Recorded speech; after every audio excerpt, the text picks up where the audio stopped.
अमरावती शहरातील सुकडी परिसरात राहणारे फिर्यादी रमाकांत सुमेश्वर कुशवाहा यांनी दिलेल्या तक्रारीनुसार त्यांची मुलगी प्राची रमाकांत कुशवाहा वय वर्ष 15 ही सिंधी हिंदी हायस्कूल रामपुरी कॅम्प येथे इयत्ता 10वी मध्ये शिक्षण घेत आहे। 10वीच्या बोर्ड परीक्षेचा पहिला पेपर असल्यामुळे प्राची ही दिनांक 20 फेब्रुवारी रोजी सकाळी 9 वाजता शाळेचा ड्रेस परिधान करून सायकलने घरातून परीक्षेसाठी निघाली होती। मात्र सकाळी सुमारे 10:50 सुमारास शाळेतून वर्ग शिक्षिका सुनीता रघुवंशी यांनी फोन करून प्राची शाळेत पोहोचली नसल्याची माहिती दिली। यानंतर कुटुंबियांनी शाळेपर्यंतचा संपूर्ण मार्ग, नातेवाईक आणि ओळखीच्या ठिकाणी शोध घेतला, मात्र प्राचीचा कुठेही मागमूस लागला नाही। अल्पवयीन मुलीला कुणीतरी फूस लावून अपहरण करून नेल्याचा संशय व्यक्त करत नागपुरी गेट पोलीस ठाण्यात भारतीय न्याय संहिता 2023च्या कलम 137(2) अंतर्गत गुन्हा दाखल करण्यात आलाय। बेपत्ता मुलीचे वर्णन: उंची अंदाजे 5 फूट, गोल चेहरा, सरळ नाक, आकाशी निळ्या रंगाचा कुर्ता आणि निळ्या रंगाची पॅन्ट परिधान केलेली आहे। अल्पवयीन मुलगी बेपत्ता झाल्यामुळे पालकांमध्ये चिंतेचे वातावरण आहे। पोलिसांकडून शोध मोहीम वेगाने सुरू करण्यात आली आहे। कुणालाही काही माहिती मिळाल्यास किंवा कुठे आढळल्यास जवळच्या पोलीस स्टेशनला माहिती द्यावे असे आवाहन पोलिसांच्या वतीने करण्यात आले आहे।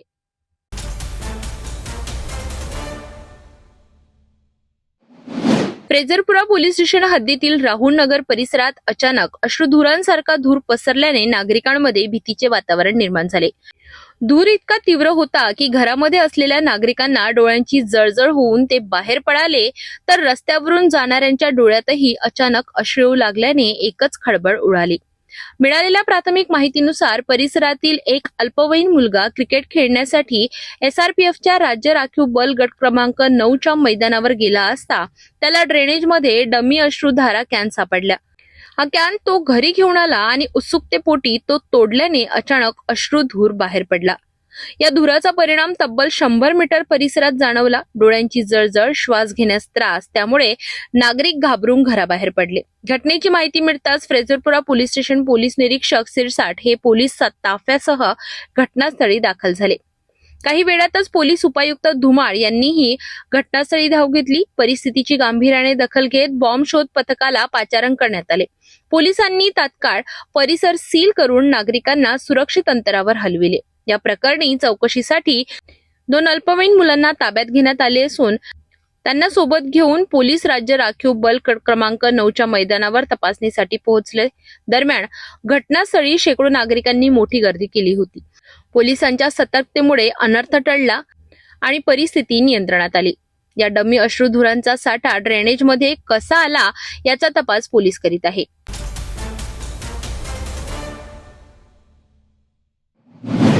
अमरावती शहरातील राजापेठ पोलीस ठाण्याच्या हद्दीत असलेल्या बालाजी प्लॉट सीताराम बाबा मंदिर परिसरात 10शी चोरीची घटना उघडकीस आली। गीता उमाकांत यादव यांचे संपूर्ण कुटुंब लग्न समारंभासाठी बाहेर गेले असताना चोरट्यांनी बंद घर हेरून घरफोडी केली। चोरट्यांनी घरातील अंदाजे 12,64,500 रुपयांचे सोने चांदीचे ऐवज तसेच रोख रक्कम लंपास केली। घरफोडीची माहिती मिळताच राजापेठ पोलीस घटनास्थळी दाखल झाले। घटनास्थळी फॉरेन्सिक लॅबच्या पथकाला पाचारण करण्यात आले।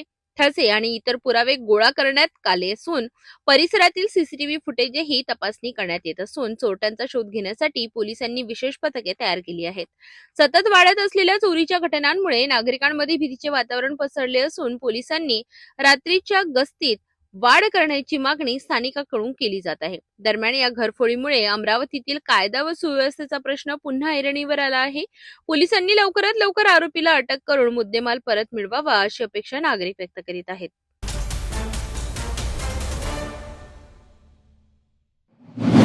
संत गाडगेबाबा अमरावती विद्यापीठाचा 42वा दीक्षांत समारंभ 23 फेब्रुवारी रोजी अत्यंत उत्साहात आणि दिमाखदार वातावरणात संपन्न झाला। हजारो विद्यार्थ्यांना पदवी प्रदान करण्यात आली, तर गुणवंत विद्यार्थ्यांवर सुवर्ण पदकांचा वर्षाव करण्यात आला। विशेष म्हणजे यंदा मुलींनी गुणवत्ता यादीत बाजी मारत महिलोन्नतीचे प्रेरणादायी चित्र समोर उभे केले आहे। सोमवार 23 फेब्रुवारी 2026 रोजी विद्यापीठ परिसरात आयोजित या दीक्षांत समारंभाचे अध्यक्षस्थान कुलगुरू डॉक्टर मिलिंद बारहाते यांनी भूषविले। कार्यक्रमाला भारताचे माजी लष्कर प्रमुख जनरल मनोज पांडे हे प्रमुख अतिथी म्हणून उपस्थित होते। कुलगुरू डॉक्टर महेंद्र ढोरे यांच्यासह व्यवस्थापन परिषदेचे सदस्य, अधिष्ठाता आणि मान्यवरांची विशेष उपस्थिती लाभली होती। यंदाच्या दीक्षांत समारंभात तब्बल 42,317 विद्यार्थ्यांना पदवी तर 255 विद्यार्थ्यांना पदविका प्रदान करण्यात आली. मानव विज्ञान, वाणिज्य व व्यवस्थापन, विज्ञान व तंत्रज्ञान तसेच आंतरविद्याशाखीय अभ्यास या सर्व शाखातील विद्यार्थ्यांचा यात समावेश होता. स्वायत्त अभियांत्रिकी व शारीरिक शिक्षण महाविद्यालयातील विद्यार्थ्यांनाही पदवी देण्यात आली. गुणवंत विद्यार्थ्यांना 122 सुवर्ण, 22 रौप्य आणि 24 रोख पारितोषिके देऊन गौरविण्यात आले. यामध्ये सुमारे 80% पदके मुलींनी पटकाविली. ही या समारंभाची सर्वात मोठी वैशिष्ट्य ठरली. माझे नाव निकिता पुणेश्वर देवकते. मी उमरखेड इथली आहे. मी यवतमाळ जिल्ह्यातली आणि अमरावती येथे डॉक्टर पंजाबराव देशमुख महाविद्यालयामध्ये लॉ करत आहे. खूप छान वाटते माझ्या शिक्षकांबद्दल आणि त्यांनी खूप मोटिवेट केले आणि आईबाबांनी खूप सपोर्ट केला. त्यांनी एवढ्या परिस्थितीमध्ये मला शिकवलं आणि त्यांचे स्वप्न पूर्ण करण्यासाठी मी नेहमी धडपडत राहील. मजुरीच करतायत. एवढे सांगून इच्छिते की परिस्थिती आपल्या कधीही आडवी येत नाही. यशाचे जर शिखर गाठायचे असले तर परिस्थिती कधीच आडवी येत नाही आणि आपल्या आईबाबाचे स्वप्न पूर्ण करणे हेच आपल्या प्रत्येक विद्यार्थ्यांचे कर्तव्य आहे आणि ते पालन करावे हे सांगू इच्छिते. नेहरू विद्यालय नेर परसुपंत येथील निकिता पुनसे हिने सर्वाधिक 6 सुवर्ण पदके पटकावली तर पल्लवी राठोड हिला 5 सुवर्ण व 1 रौप्य पदक मिळाले. तेजस्विनी भगत आणि साई इंदुरकर यांनी प्रत्येकी 4 सुवर्ण पदके मिळवून आपली गुणवत्ता सिद्ध केली. यावेळी माजी lady governor doctor Kamal Ramkrishna Gavai यांना राज्यशास्त्र विषयात विद्यापीठाची सर्वोच्च डीलिट पदवी प्रदान करण्यात आली. संशोधन क्षेत्रातही मोठी कामगिरी करत 466 संशोधकांना आचार्य पदवी देण्यात आली. विज्ञान व तंत्रज्ञान शाखेत सर्वाधिक संशोधक असल्याचे यावेळी स्पष्ट झाले. समारंभानंतर विद्यार्थ्यांनी आपल्या भावना व्यक्त करत गुरुजनांचे आभार मानले. एकीकडे हजारो विद्यार्थ्यांचे स्वप्न साकार करणारा हा सोहळा तर दुसरीकडे मुलींच्या उल्लेखनीय यशाने उज्ज्वल भविष्याची नोंदी देणारा क्षण. अशा उत्साहपूर्ण वातावरणात संत गाडगेबाबा अमरावती विद्यापीठाचा 42वा दीक्षांत समारंभ संपन्न झाला. माझं नाव निकिता किशोर पुनसे आहे. मी नेर तालुक्यात मांगलातीव गावात राहते. अडचणी खूप होत्या, बऱ्याचशा अडचणी आल्या.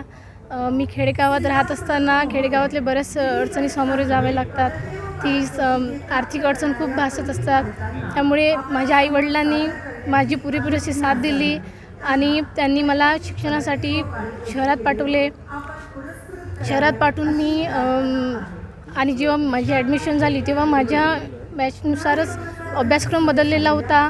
त्यानंतर पेपरचे स्वरूपसुद्धा बदललेले होते. अशा अडचणीतनी पुरेशा नोट्ससुद्धा उपलब्ध नव्हत्या. या अडचणीतनी माझ्या शिक्षकांनी मला मार्गदर्शन केले आणि त्यांना योग्य त्या नोट्स मला पुरविल्या आणि हे गुण मला त्यांच्यामुळेच मिळाले. या यशाचे श्रेय मी त्यांनाच देते. आईवडील शेती करतात, शेतमजुरी. मला PhD करून प्राध्यापक बनायचे आहे आणि त्यांचं स्वप्न पूर्ण करायचं आहे. माझ्या आईवडिलांचं स्वप्न आहे की मी सहाय्यक प्राध्यापक बनावं म्हणून.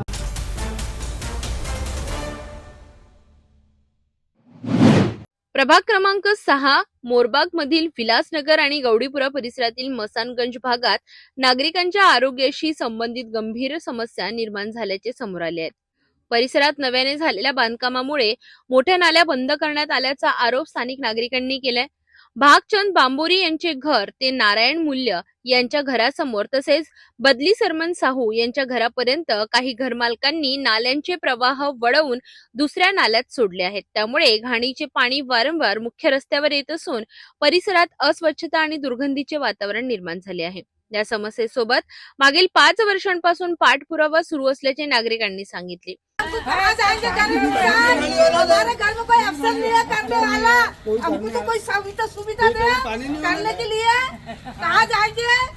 हमारा कोई कमाने वाला नहीं है, हमको कोई खिलाने वाला नहीं है. हम पानी तो पिला दो हमको, पानी पी के जी लेंगे.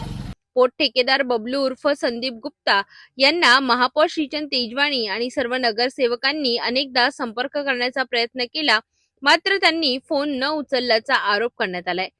हमको यहाँ पे पानी की बहुत समस्या है और हमको जल्दी से जल्दी यहाँ पे 2 नंबर स्कूल के पास में पानी की टंकी की ज़रूरत है, क्योंकि हमको पानी की इतनी ज़्यादा समस्या होती है कि दूर दूर से हमको पानी लाना पड़ता है और हम बिल भरने के लिए भी तैयार हैं, लेकिन हमको पानी चाहिए बिना मोटर का और बिना मशीन के. दरम्यान महापौर आणि नगरसेवकांनी शाळा क्रमांक 2 जवळील अभ्यासिकेची पाहणी केली असता तेथे मंडप डेकोरेशनचे साहित्य कोणतीही मनपा परवानगी न घेता ठेवण्यात आल्याचे आढळले. तसेच शाळेच्या मागील बाजूस अतिक्रमण झाल्याचेही निदर्शनास आले आहे. नमस्कार, मेरा नाम अर्पिता आठिया है और मैं मसानगंज से हूँ।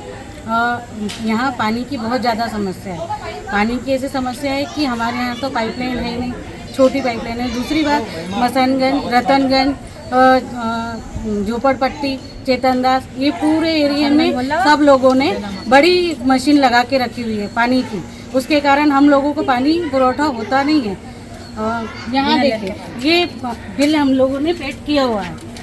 बिल पेड करने के बाद भी पानी नहीं आ रहा, इसलिए हम लोगों ने मजबूर होकर नल कटवा दिए। तो अभी क्या करना चाहिए हम लोगों ने, कि बिल भरना चाहिए कि नहीं भरना चाहिए? माजी मंत्री प्रवीण पोटे यांनी पाण्याच्या टाकीसाठी दिलेला 7.5 लाख रुपयांचा निधी अद्याप जिल्हाधिकारी कार्यालयातच प्रलंबित असल्याची माहिती यावेळी देण्यात आली. मेरा नाम सचिन वर्मा है, मैं मसानगंज में रहता हूँ और हम सब 4-5 लोग यहाँ कंटिन्यू बिल भरते हैं पानी का। और ये लाइन जो है यहाँ से आगे 15 से 20 फुट 30 फुट तक के पूरी जाम है। उन्होंने आज पूरा साफ़ किए। वाकेकर साहब को मैंने बोला था जाके, उन्होंने खान साहब को बोले थे, खान साहब के आदमी आए हैं यहाँ पर, उन्होंने साफ़ किए, एंड टैप साफ़ किए, पूरा गाला है अंदर, पाइप पूरा जाम है, तो पाइप पूरा साफ़ करना पड़ता है। जुनी हिंदी शाळा क्रमांक 2 ते जलविहार हनुमान मंदिर या दरम्यान नाल्यांवर मोठ्या प्रमाणात अतिक्रमण झाल्यामुळे साफसफाई करणे आवश्यक झाले असल्याचे ठेकेदाराचे म्हणणे आहे. मात्र मनपाने स्वतः पुढाकार घेऊन अतिक्रमण हटवावे आणि नाल्यांची तात्काळ स्वच्छता करावी अशी मागणी नागरिकांनी केली आहे. हम मसानगंज इलाके में की महिलाएं हैं, हमारी ये विनंती है और हमारा ये अर्ज है और हमारी ये समस्या है कि यहाँ हमारे को पानी की इतनी समस्या है, हद से ज़्यादा समस्या है।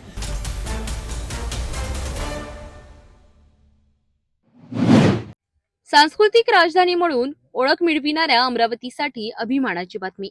महाराष्ट्र शासनाच्या सांस्कृतिक कार्य संचालनालयामार्फत आयोजित 22वी महाराष्ट्र राज्य बालनाट्य स्पर्धेची अंतिम फेरी यंदा प्रथमच अमरावतीत रंगणार आहे. 26 फेब्रुवारी ते 4 मार्च दरम्यान होणाऱ्या या स्पर्धेत राज्यभरातील 1200हून अधिक बाल कलावंत आपल्या अभिनयाची जादू सादर करणार आहेत. सुमारे 6 दशकांची समृद्ध परंपरा लाभलेल्या राज्यस्तरीय बालनाट्य स्पर्धेच्या अंतिम टप्प्याचे आयोजन यंदा प्रथमच अमरावतीत होत असून शहराच्या सांस्कृतिक वैभवात मानाचा तुरा खोवला गेलाय. छत्रपती शिवाजी महाराज सभागृह, doctor Panjabrao Deshmukh medical college परिसर येथे 26 फेब्रुवारी पासून स्पर्धेला सुरुवात होणार आहे. राज्याच्या कानाकोपऱ्यातून निवडलेल्या 43 उत्कृष्ट बालनाट्यांची रंगतदार सादरीकरणे येथे पाहायला मिळणार आहेत. यंदाच्या स्पर्धेत 78 नाट्य संघांनी सहभाग नोंदवून नवा विक्रम केला असून सुमारे 1200 बाल कलावंत या सोहळ्यात सहभागी होणार आहेत. सांस्कृतिक कार्यमंत्री ॲडव्होकेट आशिष शेलार आणि विभागाचे सचिव डॉक्टर किरण कुलकर्णी यांच्या मार्गदर्शनाखाली हा भव्य सांस्कृतिक महोत्सव पार पडणार आहे. विजेत्या संघांना रोख पारितोषिके, पदके आणि प्रशस्तीपत्र देऊन गौरविण्यात येणार आहे. या संदर्भात आयोजित पत्रकार परिषदेला राज्यसभा खासदार डॉक्टर अनिल बोंडे, विरोधी पक्षनेते महानगरपालिका अमरावती चे विलास इंगोले, अखिल भारतीय मराठी नाट्य परिषद अमरावतीचे अध्यक्ष ॲडव्होकेट चंद्रशेखर डोरले, सचिव ॲडव्होकेट मिलिंद जोशी आणि सहसचिव इंजिनियर मिलिंद कहाळे आदी उपस्थित होते. अमरावतीच्या सांस्कृतिक इतिहासात सुवर्ण अक्षरांनी नोंद होणारा हा बालनाट्य सोहळ्याला अमरावतीकरांनी मोठ्या संख्येने उपस्थित राहून बाल कलावंतांना प्रोत्साहन द्यावे असे आवाहन यावेळी करण्यात आले. महाराष्ट्राच्या सांस्कृतिक विभागातर्फे जी बाल नाट्य स्पर्धा होते आहे त्याची अंतिम फेरी घेण्याचा बहुमान अमरावतीला मिळालेला आहे आणि त्यासाठी मुख्यमंत्री देवेंद्रजी फडणवीस, सांस्कृतिक विभागाचे मंत्री आशिष शेलार यांचे मनपूर्वक आभार आम्ही मानतो. कारण ही महत्त्वाची आमच्यासाठी गौरवशाली बाब आहे की बालनाट्य एकांकिका स्पर्धा घेण्याचं यजमानपद अमरावतीच्या नाट्यमंडळीला मिळालेलं आहे आणि यामध्ये 43 संघ येणार आहेत आणि साधारणतः 1207 कलाकार आणि तंत्रज्ञ या नाट्य स्पर्धेमध्ये उपस्थित राहतील. 26 तारखेपासून सुरू होणारी नाट्यस्पर्धा 4 मार्चपर्यंत सुरू राहणार आहे. अमरावतीच्या श्री शिवाजी शिक्षण संस्थेच्या सुंदर आणि प्रशस्त सभागृहामध्ये ही नाट्यस्पर्धा होणार आहे. या नाट्यस्पर्धेमध्ये विविध विषय हाताळले जाणार आहे आणि या विविध विषयामध्ये प्रबोधनात्मक विषय राहतील, राष्ट्राच्या निर्माणाचे विषय राहतील, त्यासोबतच मनोरंजनसुद्धा राहील.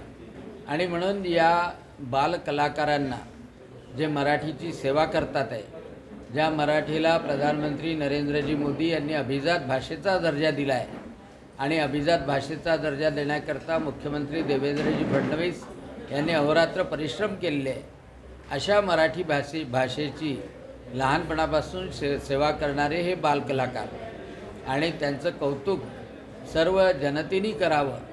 या नाट्यस्पर्धेमध्ये रोज 5 ते 6 एकांकिका राहतील, त्या सर्व पाहाव्या.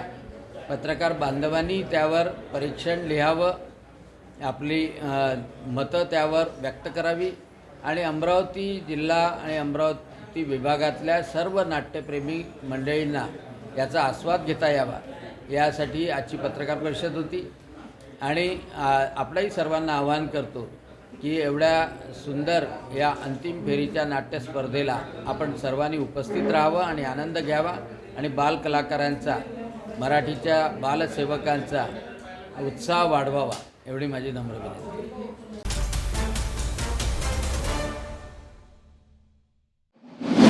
अमरावती महानगरपालिकेच्या वतीने शहरातील नागरिकांच्या समस्या जाणून घेण्यासाठी आणि त्यावर तातडीने कार्यवाही करण्यासाठी महानगरपालिका स्तरावर जनसंवाद व समस्या निवारण कार्यक्रमाचे आयोजन करण्यात आले. हा कार्यक्रम मंगळवार 24 फेब्रुवारी 2026 रोजी सकाळी 10:30 विश्वरत्न डॉक्टर बाबासाहेब आंबेडकर सभागृह अमरावती महानगरपालिका येथे पार पडणार आहे.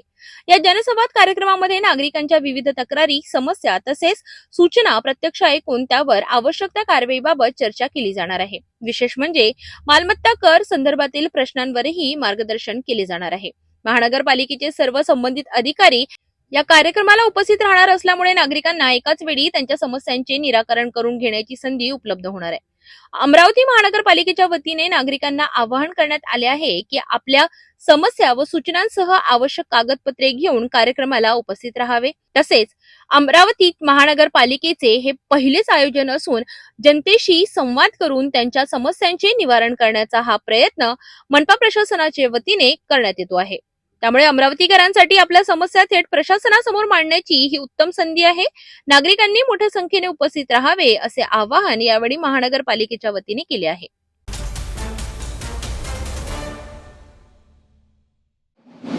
अमरावती जिल्ह्यातील धारणी तालुक्यातून एक अत्यंत धक्कादायक घटना समोर आली आहे. मेळघाटातील शिवाझरी घाटात भरधाव पिकअप वाहन तब्बल 50 फूट खोल दरीत कोसळल्याने 4 जणांचा जागीच मृत्यू झाला असून 15हून अधिक जण गंभीर जखमी झाले आहेत. होळीच्या सणापूर्वीच या दुर्दैवी घटनेमुळे संपूर्ण परिसरात शोककळा पसरली आहे. सविस्तर माहितीनुसार मध्य प्रदेशातील देडतलाई येथील साप्ताहिक बाजारातून खरेदी करून परतणाऱ्या कंजोली आणि राणीगाव येथील ग्रामस्थांनी भरलेली पिकअप रविवारी रात्रीच्या सुमारास शिवाझरी घाटात चढाई करत होती. मात्र घाट चढताना अचानक चालकाचा वाहनावरील ताबा सुटला आणि वाहन पुढे जाण्याऐवजी मागे सरकत थेट खोल दरीत कोसळले. वाहनात तब्बल 30 ते 40 प्रवासी असल्याची प्राथमिक माहिती आहे. अपघातानंतर काही वेळ परिसरात मदतीसाठी आर्त हाकाही ऐकू येत होत्या. रस्त्याने जाणाऱ्या नागरिकांना दरीत वाहनाची लाईट दिसताच त्यांनी तात्काळ धारणी पोलिसांना माहिती दिली. पोलिसांनी तात्काळ घटनास्थळी धाव घेत स्थानिकांच्या मदतीचे बचाव कार्य सुरू केले. जखमींना बाहेर काढून रुग्णवाहिकेद्वारे धारणी उपजिल्हा रुग्णालयात दाखल करण्यात आले. 7 जणांची प्रकृती गंभीर असल्याने त्यांना अमरावती येथे हलविण्यात आले. या अपघातात बाबूलाल दहीकर, सीताराम पटेल, किसन तानू धांडे आणि सुकराई विश्राम धांडे यांचा दुर्दैवी मृत्यू झालाय. दरम्यान ही पिकअप केवळ 4 दिवसांपूर्वीच विकण्यात आली होती आणि तिचा विमाही करण्यात आलेला नव्हता, अशी प्राथमिक माहिती समोर आली आहे. या घटनेमुळे होळीच्या सणापूर्वीच मेळघाटात शोककळा पसरली असून कंजोली परिसरात हळहळ व्यक्त केली जात आहे. पोलिसांनी अपघाताचा गुन्हा नोंदवून पुढील तपास सुरू केलाय.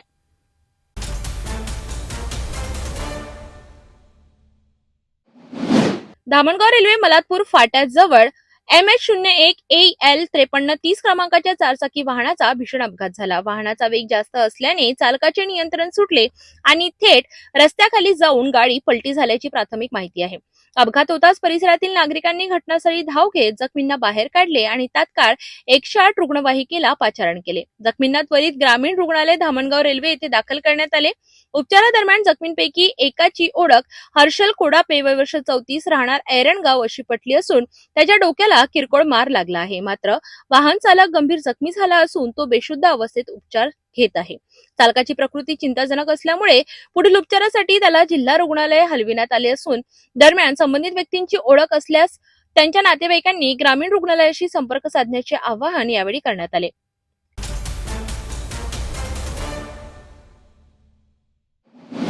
झारखंड राज्यातील साईबाबा परिसरातील सारडा जंगलात सुरक्षा दल आणि नक्षलवाद्यांमध्ये जोरदार चकमक झाली.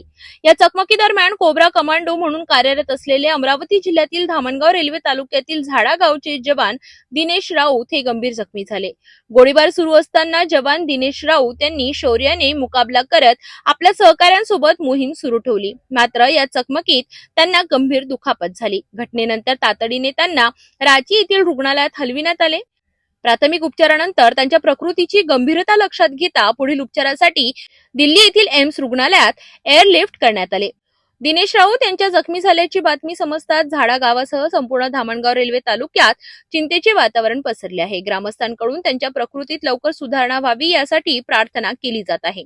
देशसेवेसाठी आपले प्राण धोक्यात घालणाऱ्या या शूर जवानावर सर्व स्तरावरून प्रार्थना केली जात आहे.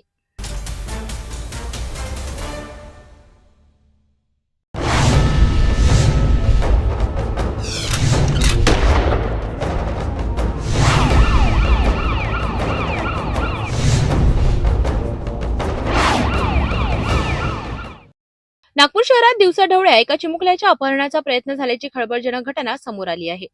23 फेब्रुवारी रोजी पोलीस ठाणे सदर हद्दीतील पंजाब लाईन परिसरात पीडित महिलेच्या दिलेल्या माहितीनुसार तिचं लहान मूल घराजवळ खेळत असताना 4 अनोळखी व्यक्ती महिला वेशात त्या ठिकाणी आल्या. या संशयितांनी मुलाला फूस लावून सोबत नेण्याचा प्रयत्न केला. मात्र आईने वेळीच प्रसंगावधान राखत आरडाओरड केली. स्थानिक नागरिकही तात्काळ घटनास्थळी धावून आले. त्यामुळे अपहरणाचा प्रयत्न फसला. घटनेची माहिती मिळताच सदर पोलिसांनी तातडीने घटनास्थळी धाव घेतली आणि महिला वेशातील 4 संशयितांना ताब्यात घेतलं. सध्या आरोपी पोलिसांच्या ताब्यात असून त्यांची कसून चौकशी सुरू आहे. या घटनेमुळे परिसरात भीतीचं वातावरण निर्माण झालं असून पालकांनी आपल्या मुलांच्या सुरक्षिततेबाबत अधिक सतर्क राहण्याची गरज व्यक्त केली जात आहे. मेरा नाम महविश है। मैं पंजाबी लाइन झोपड़पट्टी हनुमान मंदिर के पास रहती हूँ, मतलब वही गड्डी गोदाम की तरफ। तो मैं 1:30 बजे की नमाज पढ़ रही थी घर में, तो ये महिला आई है। पनवीर ने आवाज कुछ भी नहीं दी, ना दरवाजा ठकठकाई ना कुछ भी नहीं करी, अंदर डायरेक्ट घुस गई है। अब मेरा छोटा वाला लड़का चटाई पे सो रहा था, तो उसको ऐसे उठाने की कोशिश करी, तो मैंने ऐसे धक्का दे दी। तो धक्का दी, मैंने बहुत जम के चिल्लाई। मतलब उस टाइम मेरे को कुछ समझ में आया नहीं, मैं भी खुद घबराहट से तो मेरे को कुछ समझ में नहीं आया। तो ये 4 जन थे, चारों ऐसे भागे यहाँ बस्ती से कि कहीं नजर आई नहीं। फिर मैं दौड़ते दौड़ते मेरे भाई के आ गई, भाई के आ गई। तो मैंने भाई को बताई कि करके भैया 4 जन थे घर के अंदर घुसे थे, अपने आके हसनैन को उठा रहे थे। पन भी उतने में वो लोग भाग गए थे। फिर मैं भाई के पास गई, मैं फिर वो दौड़े तो उनने पकड़े उन लोगों को। मेरे को बताई तो फिर मैं इनके पीछे पूरे रास्ते दौड़ा, तो इनको गुरुद्वारा अपना इरशाद की खाने की दुकान है, तो फिर वहाँ पे जाके मैंने इनको पकड़ा।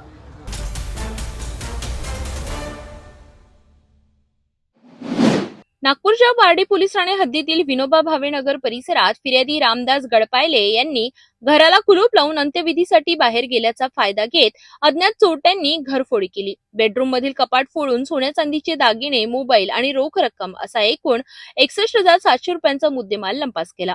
या प्रकरणाचा समांतर तपास गुन्हे शाखा युनिट क्रमांक 5 कडून सुरू असताना पोलिसांनी 4 विधी संघर्ष बालकांना ताब्यात घेतली. त्यांच्या चौकशीत पारडी, हुडकेश्वर येथील घरफोडी आणि बुट्टीबोरी येथील वाहन चोरी असे 3 गुन्हे उघडकीस आले. या कार्यवाहीत एकूण 2,01,550 रुपयांचा मुद्देमाल जप्त करण्यात आलाय.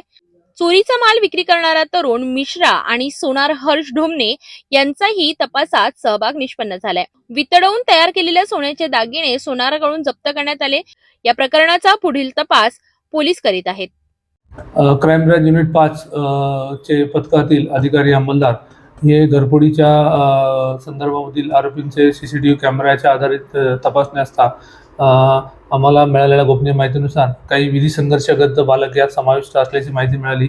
त्यानुसार आमच्या युनिट पथकाचे हवालदार राजा टाकळीकर यांच्या गोपनीय माहितीच्या आधारे आम्हाला 4 विधी संघर्षग्रस्त बालक मिळाले. त्यांच्याकडे आम्ही चौकशी केली. त्यांच्या आईवडिलांसोबत आणून त्यांना चौकशी केली असता त्यांनी पोलीस स्टेशन हुडकेश्वर या ठिकाणी आणि पोलीस स्टेशन पारडी या ठिकाणी 2 घरफोडीचे गुन्हे केल्याचे, त्याचबरोबर एक बुटीबोरी पोलीस ठाणे या ठिकाणी सुद्धा मोटरसायकल चोरी केल्याची माहिती मिळाली.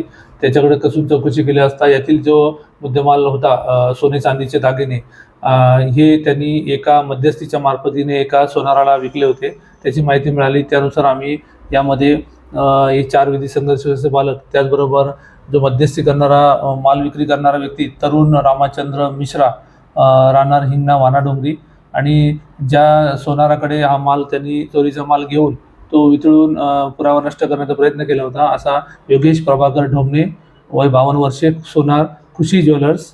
त्यानंतर त्याचा मुलगा हर्ष योगेश ढोमणे वय 24 वर्ष खुशी ज्वेलर्स राहणार नवनीत नगर पंचशील चौक पोलीस ठाणे वाडी, अशा 3 आरोपींना आम्ही अटक कारवाई करून पोलीस ठाणे हुडकेश्वर यांच्या ताब्यात देण्यात आलेला आहे. आणि 4 विधी संघर्षग्रस्त बालक यांच्यावर सुद्धा नियमानुसार कार्यवाही त्यांच्या पालकांच्या सहाय्याने करण्यात आलेली आहे.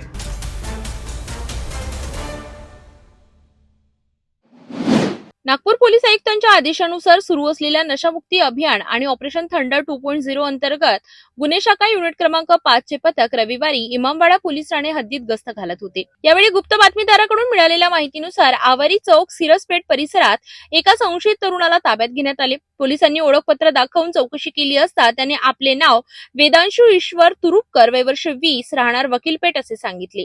2 पंचासमक्ष घेतलेल्या अंगझडतीमध्ये त्याच्याकडून 2.43 ग्रॅम MD सह एकूण 1,47,000 रुपयांचा मुद्देमाल जप्त करण्यात आलाय. चौकशीत आरोपीने ही MD पावडर अभि उर्फ आशू गावंडे याच्याकडून विक्रीसाठी घेतल्याची कबुली दिली. याच आरोपीचा संबंध हुडकेश्वर पोलीस ठाण्यातील घरफोडी प्रकरणाशी देखील असल्याचे समोर आले असून चोरीचा मुद्देमाल विक्री केल्याची धक्कादायक माहिती समोर आली आहे. या प्रकरणी NDPS कायद्याच्या कलम 8 क 22 ब 29 अंतर्गत गुन्हा दाखल करण्यात आलाय.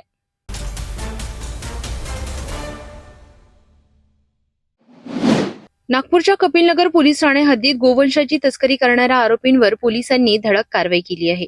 वरिष्ठ पोलीस निरीक्षक सतीश आडे यांच्या नेतृत्वाखालील पथकाने सापळा रचत संशयित वाहन अडविले. वाहनाची तपासणी केली असता त्यामध्ये गोवंश आढळून आला.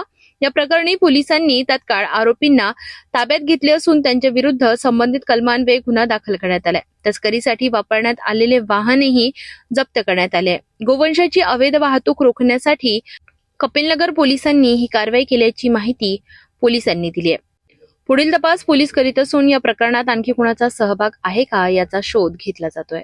पुलिस स्टेशन कपिलनगर और भारत माता सेवा संगठन इनकी संयुक्त कार्रवाई में एक आदमी छोटा हाथी टाटा एस उसमें 4 गायें लेके जा रहा था. उसका नाम है जावेद खान नासिर खान, उम्र 38 साल, पिल्ली नदी, पुलिस स्टेशन यशोधरा नगर. ये काम कविठा से लेके कलमना जा रहा था. ऐसी प्राप्त जानकारी अनुसार हमें माहिती मिली तो उसमें हमने उस पर कार्रवाई की. उसमें 4 गाय हमें एक छोटा हाथी में लेके जाती हुई मिली थी. उसको इसके बारे में पूछा बिल या कुछ है क्या, तो उसके पास कुछ भी नहीं था. प्रथम दर्शनी इसमें हम एनिमल क्रूएल्टी एक्ट लगाने वाले हैं और ये गाय कहाँ लेके जा रहा था और कहाँ से ली थी इसकी भी छानबीन शुरू है. अभी जो गाय है उनकी मेडिकल करके गौशाला में हम दाखिल करने हैं. कुल मिला के 4 गायें थी और सभी का मेडिकल करके हमने गौशाला में दाखिल कर दिया है. एक ही था आरोपी, इसका नाम जो है जावेद खान नासिर खान. इसके पहले इस पे 2 अपराध भी दाखिल है, एक पाचपावली और यशोधरा में. तो ये हैबिचुअल ऑफेंडर है. इस पे अब कार्रवाई शुरू है. सर कहाँ पकड़ी गई थी? ये कवठा रोड टू खसाड़ा जाते हुए मेन रोड से कलमना जा रहा था, ऐसा उसका कहना है. हमने हमारी कपिलनगर की हद में ही उसको पकड़ा है.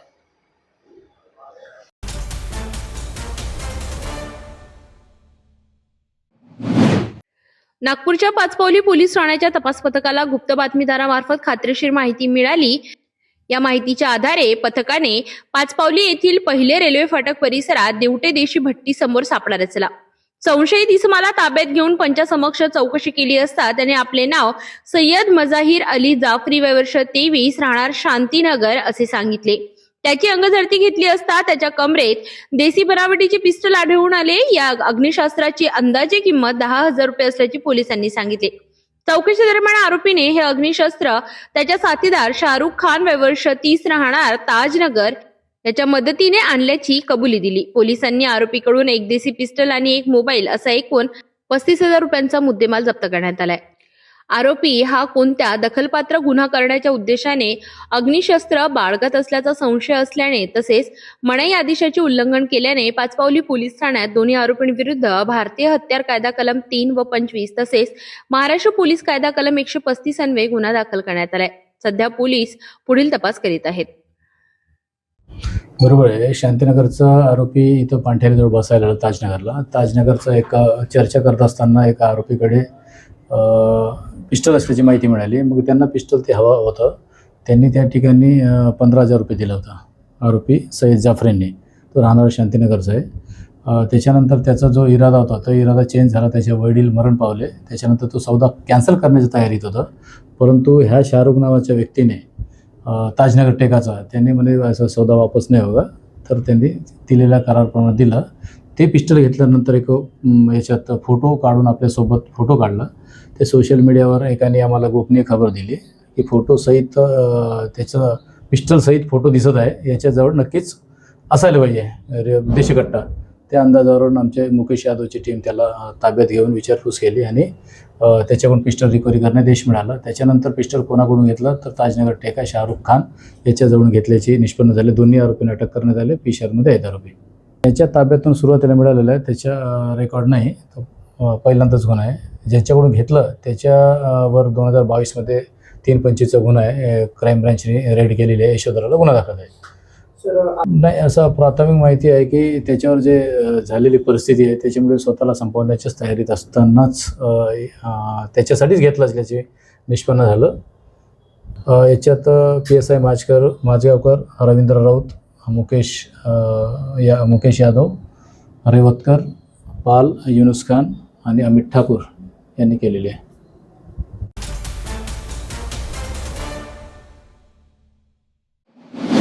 फिर्यादी सागर सुखलाल गुप्ता राहणार राडेगाव जिल्हा यवतमाळ यांनी दिलेल्या तक्रारीनुसार त्यांची MH29 CA 7121 क्रमांकाची काळ्या रंगाची ऍक्टिवा ही धरमपेठ कॉलेज मेट्रो स्टेशन परिसरातील पार्किंग मधून अज्ञात चोरट्यांनी चोरी करून नेली होती. या प्रकरणी बजाजनगर पोलीस ठाण्याअंतर्गत गुन्हा नोंदविण्यात आला. पोलीस निरीक्षकांच्या मार्गदर्शनाखाली तपास पथकाने शोध मोहीम सुरू केली. 23 फेब्रुवारी रोजी सकाळच्या सुमारास कृपलानी चौक ते माता कचेरी चौक दरम्यान ITI समोर 2 संशयित इसम 2 ऍक्टिवा दुचाकीसह दिसून आले. पोलिसांना पाहताच त्यांनी पळ काढण्याचा प्रयत्न केला. मात्र पोलिसांनी तात्काळ पाठलाग करून दोघांना ताब्यात घेतले. चौकशीत त्यांनी आपले नाव ओम उर्फ रवी नरेंद्र एडे व निहाल कमलेश म्हैसकर असे सांगितले. नाकाबंदी ऍपवर वाहनाची तपासणी केली असता ती चोरीची असल्याचे निष्पन्न झाले. पुढील विश्वासात घेतलेल्या चौकशीत दोघांनी गुन्ह्याची कबुली दिली. पोलिसांनी चोरीची ऍक्टिवा आणि गुन्ह्यात वापरलेली ऍक्टिवा दोन्ही जप्त केलेत. पुढील तपास बजाजनगर पोलीस करीत आहेत.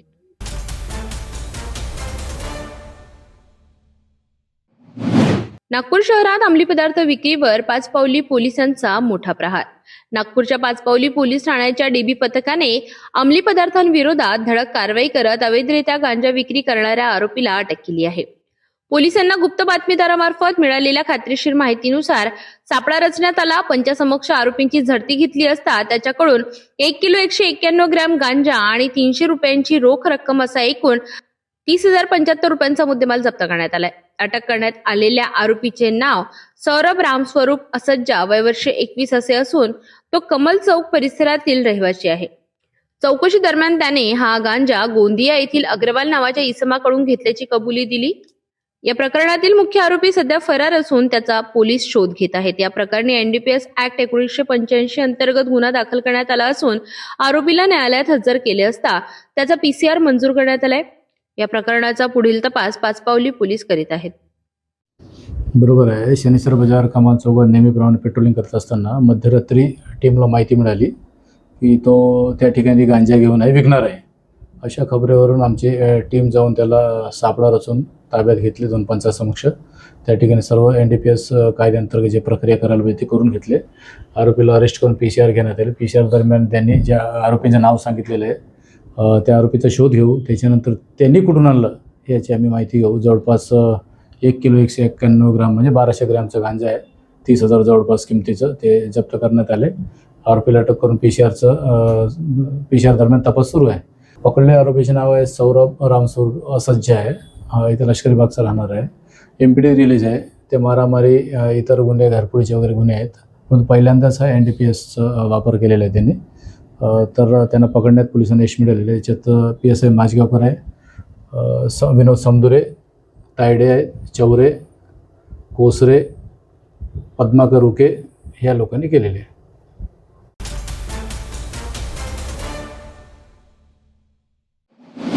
यवतमाळ जिल्ह्यातील राळेगाव तालुक्यात मौजा झरगड येथे सोमवारी दुपारच्या सुमारास अचानक वीज कोसळली. विजेचा झटका इतका तीव्र होता की परिसरात एकच खळबळ उडाली. या दुर्घटनेत 5 जण गंभीर जखमी झाले असून त्यामध्ये 3 महिला आणि 2 पुरुषांचा समावेश आहे. जखमींमध्ये रामचंद्र नारायण पचारे, गणेश न्हाणे, विमल पलिदे, सुनीता राऊत आणि वंदना पदिले अशी आहेत. यापैकी 2 पुरुष आणि एका महिलेची प्रकृती गंभीर असल्याची माहिती राळेगावचे तहसीलदार यांनी दिली आहे. घटनेनंतर स्थानिक नागरिकांच्या मदतीने सर्व जखमींना तातडीने यवतमाळ जिल्हा रुग्णालयात दाखल करण्यात आले. सध्या वैद्यकीय पथकाकडून त्यांच्यावर उपचार सुरू असून प्रकृतीवर बारकाईने लक्ष ठेवले जात आहे. दरम्यान प्रशासनाकडून पुढील मदत कार्याबाबत आवश्यक कार्यवाही सुरू करण्यात आली असून नैसर्गिक आपत्तीमुळे झालेल्या या घटनेने परिसरात चिंतेचे वातावरण निर्माण झाले आहे.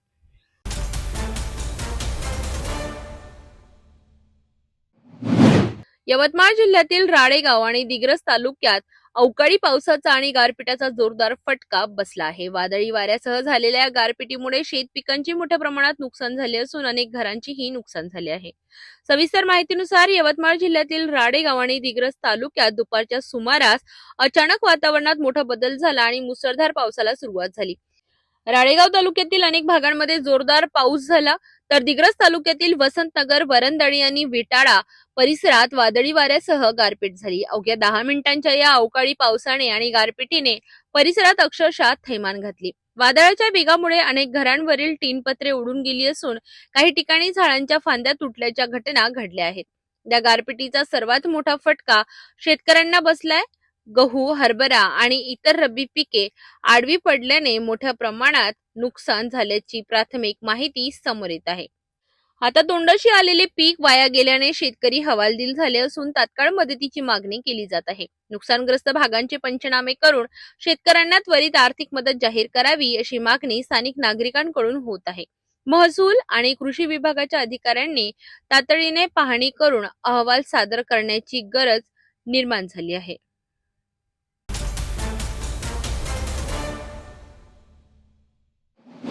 वाशिम जिल्ह्यातील अनेक भागांमध्ये यावर्षी कांदा बीजाची लागवड मोठ्या प्रमाणावर करण्यात आली. अनुकूल वातावरणामुळे पिकांनी चांगली वाढ घेत फुलोरा अवस्थेत प्रवेश केलाय. त्यामुळे यंदा चांगल्या उत्पन्नाची अपेक्षा शेतकऱ्यांना होती. मात्र मागील 3 दिवसांपासून जिल्ह्यात ढगाळ वातावरण निर्माण झाले असून हवामान खात्याने अवकाळी पावसाचा इशारा दिला आहे.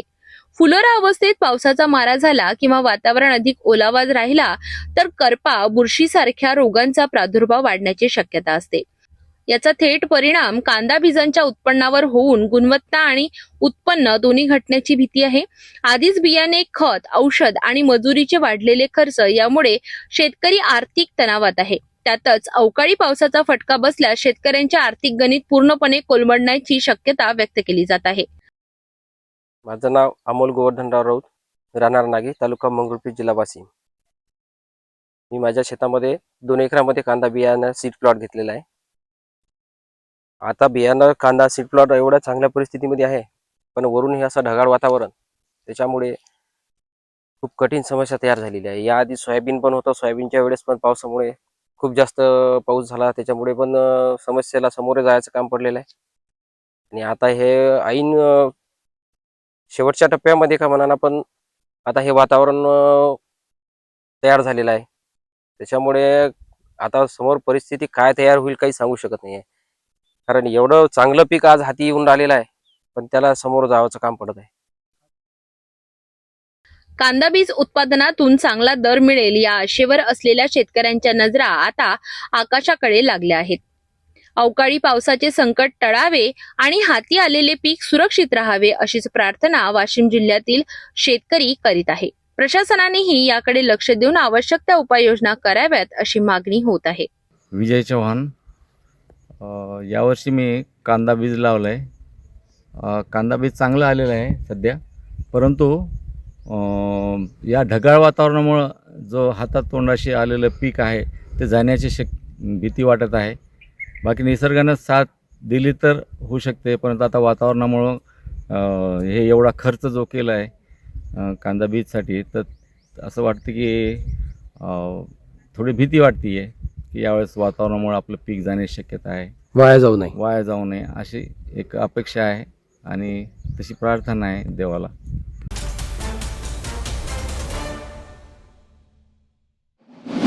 रात्रंदिवस रुग्णांची सेवा करणारे आणि जीव वाचविण्यासाठी धावणारे 102 रुग्णवाहिका चालक आज स्वतःच्या हक्कासाठी रस्त्यावर उतरले आहेत. वाशिम जिल्ह्यातील संघर्ष शासकीय वाहन चालक संघटनेच्या वतीने सोमवार 23 फेब्रुवारी रोजी मुंबईतील आझाद मैदानावर मोठे आंदोलन छेडण्यात आले. गेल्या अनेक वर्षांपासून कंत्राटी पद्धतीने आणि तुटपुंजा मानधनावर काम करणाऱ्या 102 रुग्णवाहिका चालकांनी आता आरपारची लढाई सुरू केली आहे. एकच नारा कायम करा अशा घोषणा देत चालकांनी शासनाचे लक्ष वेधण्याचा प्रयत्न केलाय. या आंदोलनात जिल्ह्यातील शेकडो चालक सहभागी झाले असून राज्यभरातूनही पाठिंबा मिळत आहे. चालकांच्या प्रमुख मागण्यांमध्ये 10 वर्षांपेक्षा जास्त सेवा असलेल्या चालकांना शासकीय सेवेत कायमस्वरूपी समावेश, समान काम समान वेतन तत्वावर 34,500 रुपयांचे वेतन, उच्च न्यायालयाच्या निर्णयानुसार थकबाकीची रक्कम तातडीने देणे, कर्तव्यावर मृत्यू झाल्यास वारसाला शासकीय नोकरी आणि 20 लाखांची मदत, दर महिन्याच्या 1 तारखेला नियमित वेतन, आकृती बंधातील पदाचे सर्व लाभ लागू करणे. या मागण्यांसाठी आंदोलनकर्त्यांनी आक्रमक पवित्रा घेतला आहे. आम्ही रुग्णांचे जीव वाचवतो, मात्र आमचे भविष्य असुरक्षित आहे. जोपर्यंत शासन निर्णय घेत नाही तोपर्यंत आंदोलन मागे घेणार नाही असा इशारा संघटनेने दिला आहे. दरम्यान या आंदोलनामुळे वाशिम जिल्ह्यातील रुग्णवाहिका सेवेवर परिणाम होण्याची शक्यता व्यक्त होत आहे. त्यामुळे शासन काय भूमिका घेते याकडे सर्वांचे लक्ष लागले आहे.